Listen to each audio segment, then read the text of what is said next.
समतेचा संदेश देणाऱ्या राष्ट्रसंत तुकडोजी महाराजांच्या अमरावतीतच दलितांवर वर्षभरापासून बहिष्कार, तहसीलदारांकडे तक्रार करूनही कारवाई नाही।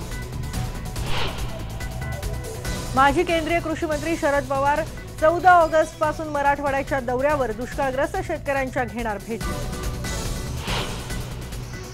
मराठवाड्याच्या दौऱ्यावर असलेल्या दुष्काळी पाहणी पथकाचा असाही प्रताप, अंधारातच केली दुष्काळाची पाहणी, शेतकऱ्यांमध्ये संताप। अनधिकृत असल्याचं सांगत मुंबईत सेंट जॉन पॉल शाळेवर कारवाई, पण विद्यार्थी आणि पालकांमुळे कुशाभाऊ बांगर शाळेवरची कारवाई तात्पुरती टळली। संसदेच्या पावसाळी अधिवेशनाचे उरले फक्त 2 दिवस, पण काँग्रेसच्या आडमुठी भूमिकेमुळे राज्यसभेत जीएसटी विधेयक मंजूर होणं कठीण। आणि अमेरिकेनं थेट हाफिज सईदलाच केलं लक्ष्य, म्हणाले मुंबई हल्ल्यासारखा आणखी हल्ला जगाला परवडणारा नाही।